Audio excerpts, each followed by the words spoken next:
Halo Pak Eka dan selamat datang di video kami. Perkenalkan, kami dari tim Hamid 1 dan pada kesempatan kali ini kami kurang lebih akan mempresentasikan terkait dengan proyek akhir kami. Sebelum kami memulai presentasi kami di hari ini, izinkanlah kami untuk memperkenalkan diri terlebih dahulu. Dimulai dari saya sendiri, Adrian Suparto dengan NPM 27 dan teman-teman saya. Saya Brilliant Sundar Pratama dengan NPM 18. Saya Februari Valencia dengan NPM 51. Saya Metode Clement dengan NPM 41. Saya Jovan Saputra Laksana dengan NPM 50. Saya Emla Zahri Ferdilian dengan NPM 31. Oke, mungkin untuk mempersingkat waktu, kita langsung aja masuk ke materi presentasi kami. Topik kami adalah paralelisasi dynamic programming berbasis blok untuk jalur terpendek grid 2 dimensi. Jadi, alasan kami mengambil topik ini adalah dilatar belakangi tentu saja ada sebuah kasus nyata. Pencarian jalur terpendek pada grid 2 dimensi seperti contohnya pada robotika maupun sistem navigasi atau GPS dan juga perencanaan rute dan juga logistik. Nah, terdapat berbagai kendala yang dihadapi dari contoh nyata tersebut. Seperti yang pertama, kompleksitas data meningkat karena pada grid 2 dimensi dalam scale-nya besar dan juga resolusinya tinggi tentu saja memiliki waktu komputasi yang tinggi juga. Dan tentu saja dari segi tantangan skalabilitas. Karena suatu sistem yang baik itu harus mampu menangani pembagian dan pemrosesan data grid secara efisien dari berbagai ukuran yang ada. Nah, maka dari itu, apabila terdapat sebuah kendala, kita mencari sebuah solusinya. Di sini terdapat berbagai pendekatan solusi yang ada, seperti penggunaan algoritma Dijkstraw, A-star, dan juga dynamic programming. Nah, dari ketiga pendekatan ini, dynamic programming lah yang akan kami implementasikan dalam proyek kali ini. Kan tujuan dari eksperimen yang kami lakukan ini. Tujuan pertama adalah mengimplementasikan dynamic programming secara paralel berbasis blok. Dengan membagi matriks menjadi blok-blok kecil, setiap bagian dapat diproses secara bersamaan untuk mempercepat perhitungan khususnya pada grid berukuran besar. Tujuan kedua, melakukan perbandingan performa antara versi paralel dan versi serial DP. Hal ini bertujuan untuk mengukur efisiensi waktu dan mengetahui sejauh mana peningkatan yang diperoleh melalui paralelisasi. Tujuan ketiga adalah mengevaluasi skalabilitas algoritma. Performa diamati pada berbagai ukuran grid untuk melihat apakah pendekatan paralel tetap konsisten dan efektif saat skala data meningkat. Perancangan sistem. Dalam perancangan sistem ini, tentu saja tahap pertama adalah representasi grid, atau nanti terdapat sebuah dataset yang akan dapat diinputkan, lalu akan terjadi pembagian blok-blok. Jadi blok yang besar itu dibagi menjadi blok yang lebih kecil kembali. Dan akan terjadi suatu skema paralelisasi dengan menetapkan konsep multiprocessing. Jadi, tiap blok akan dikerjakan oleh masing-masing CPU ataupun core yang berbeda-beda. Jadi, semua core terbagi tugasnya secara merata. Dan pada akhirnya, pada setiap proses yang telah dilakukan akan dilakukan sinkronisasi dan juga komunikasi. Dan kita akan evaluasi kira-kira bagaimana kinerjanya. Apakah secara paralel itu terbukti efektif dalam meningkatkan kinerja dari segi waktu eksekusi. Oke, selanjutnya saya akan menjelaskan bagaimana sekuensial dan paralel itu dieksekusi pada dynamic programming di kasus kami. Jadi bisa dilihat di sini pada gambar sekuensial, setiap sel atau subproblemnya itu dihitung satu persatu dari kiri ke kanan dan dilanjutkan dari atas ke bawah. Nah, panah-panah ini menunjukkan bahwa setiap sel atau subproblem itu harus menunggu hasil dari perhitungan sebelumnya, harus berurutan jadi, sehingga tidak bisa dikerjakan semua sel atau blok itu secara bersamaan. Metode ini bisa digunakan, tapi tidak efisien untuk kasus-kasus besar, contohnya kasus kami, karena membutuhkan waktu linear eksekusi yang lebih lama. Lalu pada bagian bawahnya bisa kita lihat, di sini kita lihat pada pendekatan ini, sel-selnya itu atau subproblemnya itu saling tidak bergantung satu sama lain. Misalnya, dilihat dalam contoh satu baris ini, panahnya itu bisa dilihat setiap selnya itu bisa dihitung atau dieksekusi secara langsung dengan paralel atau dieksekusi secara paralel. sehingga mempercepat proses secara signifikan. Nah, pendekatan ini cocok dengan konsep judul kami, yaitu kami menggunakan multicore untuk mencari jalan itu, mencari jalan tercepat atau terpendek ya. Sehingga proses perhitungan parallelisasi dapat kami bagi ke CPU kami. Lalu selanjutnya bisa kita lihat pada di sini saya akan menjelaskan dulu konsep bagaimana kami membagi blok-blok dalam mesh tersebut. Bisa dilihat pada gambar sebelah kanan. Kita lihat di sini. Di sini kami merepresentasikan sebuah grid 4x4 yang kami bagi menjadi 4 blok, yaitu blok 1 sampai blok 4. Nah, di sini kami representasikan lagi setiap bloknya itu, kita misalkan dalam kasus nyata itu merupakan ukuran grid 16x16. Jadi ada 4 buah grid 16x16. Kita representasikan saja setiap bloknya itu sama dengan grid 16x16. Nah, jadi setiap bloknya itu mewakili satu unit kerja komputasi, yang artinya setiap bloknya itu akan diproses secara paralel menggunakan multiprocessing. Nah, panah horizontal itu menunjukkan arah eksekusi, yaitu dari kiri ke kanan dalam setiap baris blok. Karena pada awal iterasi blok 1 sampai 4 itu bisa pada tahap pertama iterasi itu blok 1 sampai 4 itu dikerjakan dengan mudah atau tidak ada masalah. Nah, setelah tahap perhitungan selesai, kita akan masuk ke tahap sinkronisasi. Nah, jadi tahap sinkronisasi ini sangat penting untuk memastikan nilai-nilai batas antara blok. Nah, maksudnya nilai batas itu seperti apa? Jadi misalkan blok 1 dan blok 2 itu selesai dihitung. Nah, maka akhir atau pinggir dari akhir blok 1 itu akan dihitung di bawah blok 2. Dan ketika blok 2 selesai dihitung akan mengirim informasi ke setelah blok 1. Tujuannya apa? Agar ketika melakukan pertukaran informasi setiap datanya itu, tahapan selanjutnya yang akan dilakukan itu lancar atau tidak terganggu, sinkron.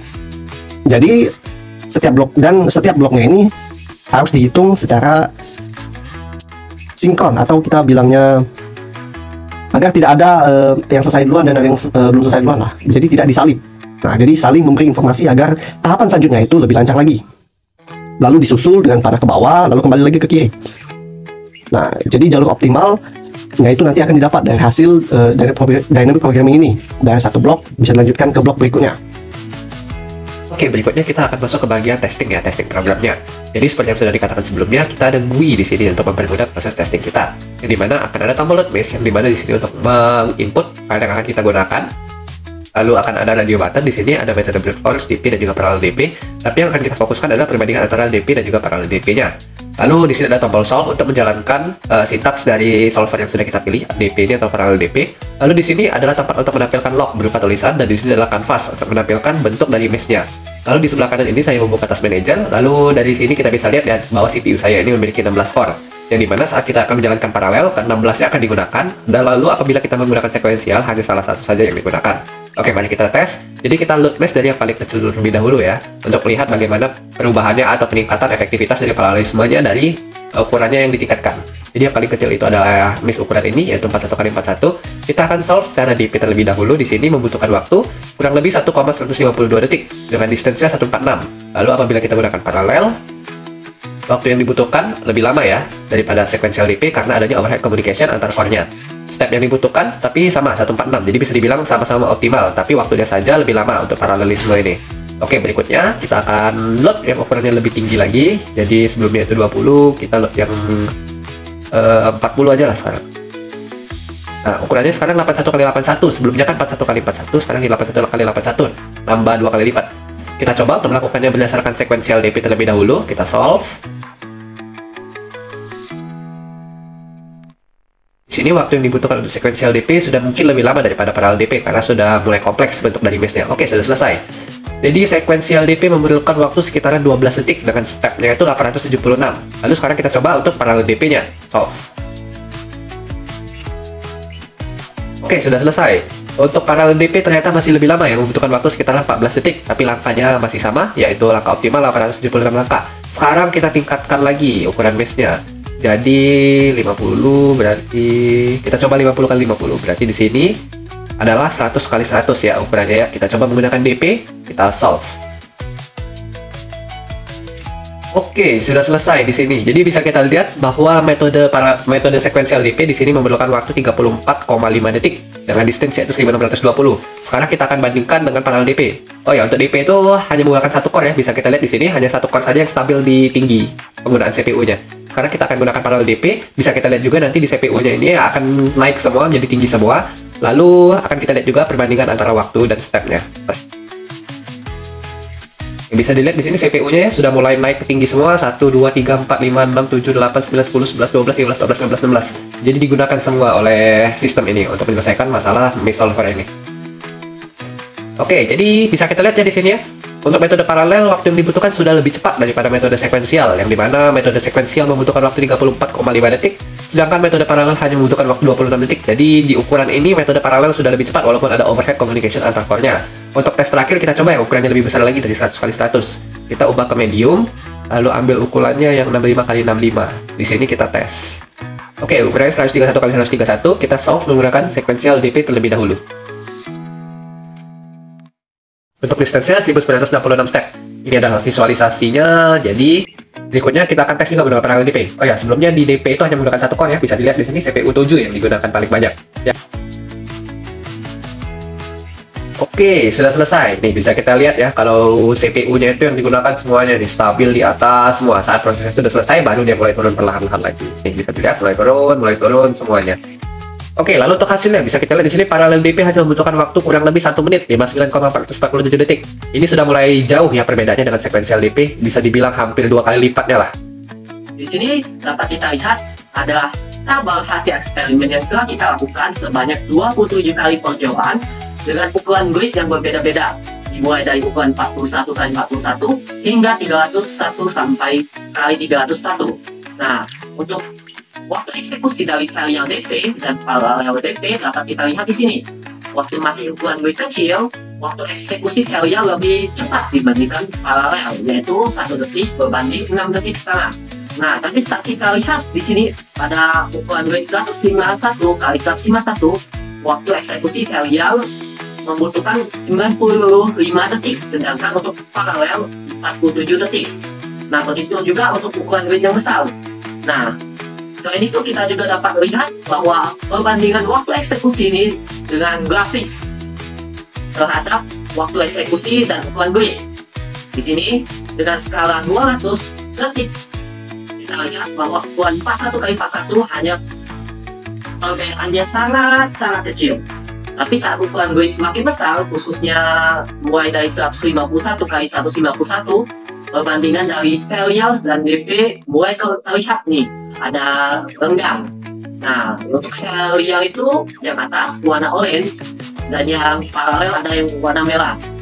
Semakin besar ukuran grid, maka renggang ini semakin lebar pula, yang artinya waktu eksekusi dari paralel ini semakin cepat apabila ukuran grid lebih besar dibandingkan yang serial. Nah, berdasarkan hal tersebut kita bisa mengambil analisis hasil, yaitu semakin besar ukuran grid maka semakin besar pula manfaat dari pendekatan paralel ini.